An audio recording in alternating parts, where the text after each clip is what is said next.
ఏ ఊరు నుండి వచ్చారు, ఎక్కడ నుండి వచ్చారు, ఏం చేద్దాం అనుకుంటున్నారు ప్రజల్లోకి వచ్చి మీరు? మాకు చింతకాని మండలం కొడుమూరు గ్రామం.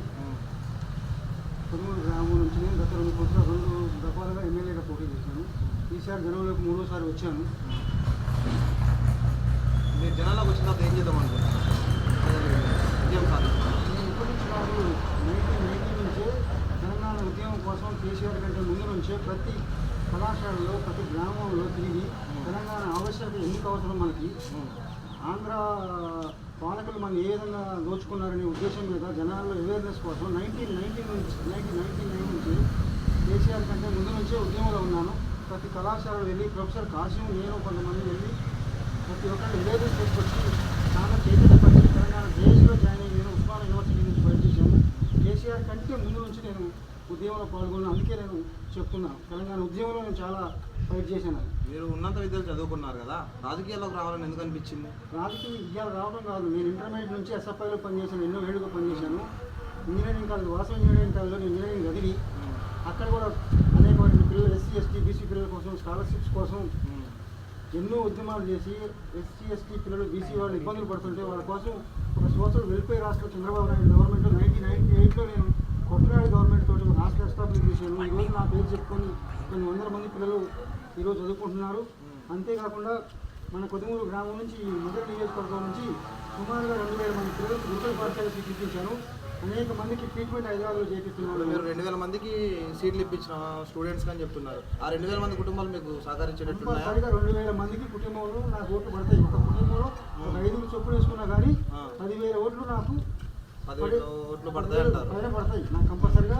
ఇంకా అంతేకాకుండా వివిధ హాస్పిటల్లో వివిధ రకంగా వాళ్ళకి జనాలకు సహకరించిన అంటున్నారు. మధుర నియోజకవర్గ ప్రజలకి వాళ్ళ ఓట్లని మీకు పడే అవకాశం ఉందా? కంపల్సరీ పడతాయి. నేను కొన్ని ఒక 50 నుంచి 100 కుటుంబాలకి ఉస్మానియా గాంధీ నిమ్స్లో రీసెంట్ కూడా ఒక ఫ్యామిలీని అడ్మిట్ చేసి దగ్గర నుంచి ట్రీట్మెంట్ ఇప్పించాను. నేను అనేక విధాలు కూడా ఉపయోగపడుతున్నా. ఏదన్నా నాకు ఫోన్ చేసి మాట్లాడిన సలహాలు ఇస్తున్నాను. నేను ఇస్లాంలో అవేర్నెస్ కోసం ఓటుకు నోటు తీసుకోవద్దనే ఉద్దేశంతో నేను ఫైట్ చేస్తున్నాను. మీ ప్రత్యేక పార్టీలు మాత్రం ఒక 2-3 ఉన్నాయి కదా, వాళ్ళు ఏదైనా మద్యం తర్వాత డబ్బుల విషయంలో బాగా విపరీతంగా పంచిపెడుతున్నారు. దాన్ని మీరు ఎలా స్పందిస్తాము? ఈ జనాలు డబ్బులు మద్యం విపరీతంగా పంచిపెడుతున్నారు. ఓటుకు 2-3 వేలు లెక్క. నా కాన్సెప్ట్ ఏంటంటే మా పార్టీ ఒక కాయిన్ బాక్స్ తీసుకొని ఒక దగ్గరికి వెళ్తే మాకు ₹1 ధర్మం చేసి మాకు ఓటు వేయాలనే కాన్సెప్ట్ వెళ్తున్నాము. జనాల్లో అవేర్నెస్ చేసి రావాలి, ₹1 గురించి కాదు. సో మేము ప్రజెంట్ చేస్తున్న పని అదే. ప్రతి ఇంటికి పోతున్నాం, ప్రతి గడప పోతున్నాం, ₹1 మేము డొనేషన్ అడుగుతున్నాము. ₹1 ఇచ్చి మాకు ఓటు వేయాలి. మీరు ఉన్నత అభ్యాసం బాగా చదువుకున్న వాళ్ళు కదా, ఉన్నత అభ్యాసం చదివించి మీరు రాజకీయాలు అసలు ఎందుకు వచ్చారు? ఉన్నత అభ్యాసం చదివినా ఇది కొద్దిమూరు అడ్డ, రాజకీయ అడ్డ. నిజమైన కమ్యూనిస్టు 1974 నుంచే ఈ కమ్యూనిస్ట్ ఈ ఊరు ప్రభావం నా మీద ఉంది. కమ్యూనిస్ట్ బిడ్డగా బతాలి. నన్ను వేరే పార్టీ కూడా కాంగ్రెస్ కానీ టీఆర్ఎస్ కానీ నన్ను ఆహ్వానించాయి పార్టీలో రమ్మని. ఒక నిజమైన ఒక హెల్ప్ చేయాలని. మీరు 2018లో బట్టి గారికి ఎందుకు సహకరించారు? మరి బట్టి గారు వాళ్ళు నన్ను సహకారం అడిగారు. నేను పోయి అడగలేదు, నన్ను సహకరించమని చెప్పారు. కాంగ్రెస్ జెండా కూడా మీరు కప్పుకున్నారు కదా? కప్పుకున్నాను. నేను పార్టీలో జాయిన్ కాలేదు, సంఘీభావం తెలిపాను. మీరు ఆ రోజు ఎందుకు సపోర్ట్ చేశారు? ఇప్పుడు బట్టి గారికి మీరు ఎందుకు సపోర్ట్ చేయాలంటున్నారు? ఈ రోజు నేను సపోర్ట్ చేయలేను. ఆ రోజు పరిస్థితులు వేరు ఉన్నాయి, ఈ రోజు పరిస్థితులు వేరు. ఈ రోజు కేసీఆర్ గవర్నమెంట్ చూసుకుంటే దళిత బంధు అని ఒక మండలానికి ఇచ్చారు. ప్రతి మండలానికి ఇవ్వాలి కంపల్సరిగా. ఇవ్వలేదు. బీసీ బంధు, దళిత బంధు, మైనార్టీకి బంధు అని చెప్పారు. ఏ బంధు ఇచ్చారు? ఈరోజు అనేక మంది నిరుద్యోగులు రోడ్లు పడుతున్నారు. గ్రూప్ 1, గ్రూప్ 2 ఒక్కళ్ళకైనా ఉద్యోగాలు ఇచ్చారా? పార్టీలు ఎంతోమంది కష్టపడి వాళ్ళు నెల కోచింగ్ తీసుకొని వాళ్ళు ఉంటే వాళ్ళకి డబ్బులు కట్టలేని పరిస్థితుల్లో ఈరోజు పోస్ట్ పోన్ చేసి వాళ్ళు రోడ్లు పడేలా చేస్తుంది కేసీఆర్ గవర్నమెంట్. సార్ గవర్నమెంట్ కూడా పక్కనే హ్యాట్రిక్ కొడతా ఉంటుంది, దాన్ని మీరు ఎలా మాట్లాడారు? కేసీఆర్ హ్యాట్రిక్ కొడతారని చెప్తున్న మాటలు అది ఎంతవరకు మనం డిసెంబర్ 3వ తారీఖు మనం తెలుసుకుందాం. మీకు ఇప్పుడు ప్రధాన పార్టీలైన కాంగ్రెస్ పోటీ లేకుంటే బీఆర్ఎస్ మీకు పోటీ? నాకు 2 పోటీయే. నేను కమ్యూనిస్ట్ పార్టీ నుంచి పనిచేస్తాను. నాకు కూడా విజయం నాదే అంటున్నారు లింగాల కమలరాజు గారు, దాన్ని మీరు ఎలా ఏమంటారు? ఎవరి విజయం లేదు, నేనే గెలుస్తా. ఒక 3-4 వేలు ఓట్ల తేడాతో కంపల్సరిగా రాబోయే ఎన్నికల్లో మన మదర్ నియోజకవర్గం నుంచి నేనే గెలుస్తా. కంపల్సరీ డబుల్ బెడ్రూమ్ శాంక్షన్ చేపిస్తా. ప్రతి ఇంటికి దళిత బంధు ఇప్పిస్తా.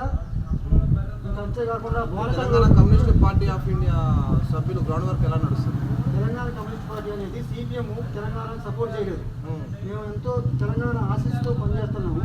సిపిఎం మనిషిని నేను తెలంగాణకు సపోర్ట్ చేయనప్పుడు మేము దాంట్లో ఎలా పనిచేస్తాం సిపిఎంలో?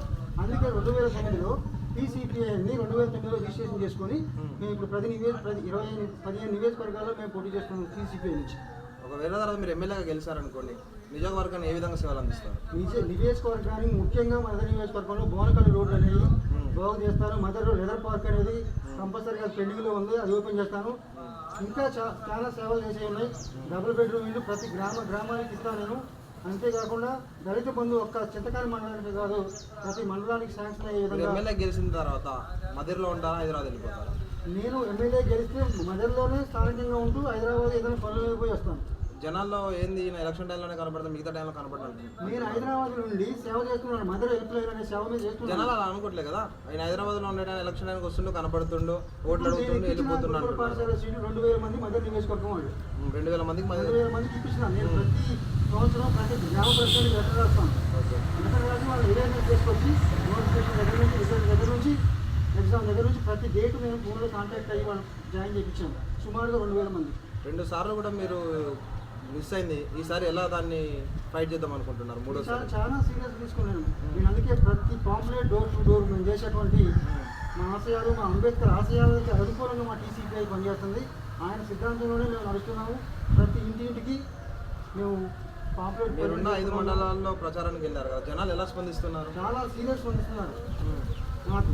ఎందుకంటే మేము చేసిన పనులు కావచ్చు, అవేర్నెస్ తీసుకొస్తున్నారు. నోటికి ఓటుకి అమ్ముడుకోవద్దు, మద్యానికి అమ్ముడుకోవద్దు, నోటికి ఓటుకి 2000 రూపాయలు తీసుకుని ఓటు వేయద్దు, మీ జీవితం 5 సంవత్సరాలు తాకట పెట్టొద్దని ప్రతి ఒక్క ఓటర్ని నేను ప్రతిజ్ఞ చేసి ఎన్నో విషయాలు నా పాంప్లెట్లో ప్రజెంట్ చేశాను. మా పాంప్లెట్ గురించి ప్రత్యర్థి అయిన లింగాల కమలరాజు గారు గెలుపు నాదే అంటున్నారు కదా, మరి దాన్ని మీరు ఎలా?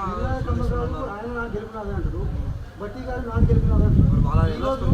లింగాల కమలరాజు గారు బేసిక్గా పనిచేసిన సిపిఎం పార్టీలో, సిపిఎం పార్టీలో నుంచి టీఆర్ఎస్లోకి వచ్చారు.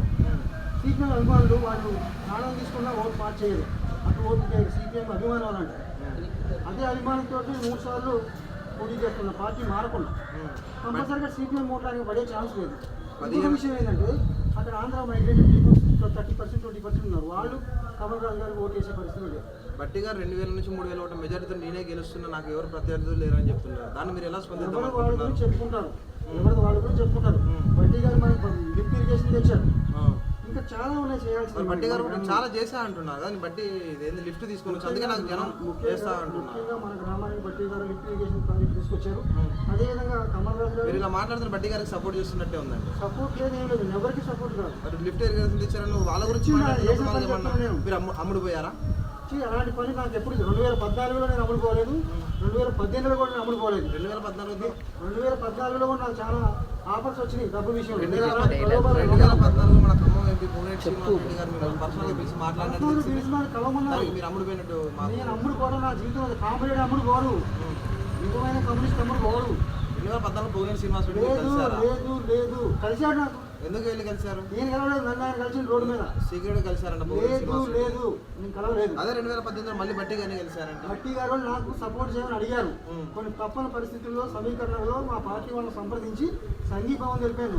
ఈసారి కూడా మరి బట్టి గారికి మీరు సపోర్ట్ చేద్దామని? నేను ఎవరికి సపోర్ట్ చేయను ఈసారి. నేను పోటీ చేస్తున్నాను, ఎలక్షన్లో ఉంటున్నాను, ప్రజల కోసం పనిచేస్తానని అవసరం హైదరాబాద్ వదిలిపెట్టి ఈ ఖమ్మం కొదుమూరులో ఉండి ప్రజాసేవ చేస్తానని తెలియజేస్తున్నాను. దాదాపు ఇప్పుడు మనం మైదర్ నియోజకవర్గం నుంచి 2.5 చిల్లర ఓటింగ్ ఉంది. అందులో మీకు సపోర్ట్గా ఎన్ని ఓట్లు నిలుస్తాయి అనుకుంటున్నారు మీరు? 2,21,000 ఓట్లు ఉన్నాయి మన నియోజకవర్గం మొత్తంలో. కమ్యూనిస్టు సిద్ధాంతాల పరంగా వాళ్ళ మనసులు మార్చలేము మనం.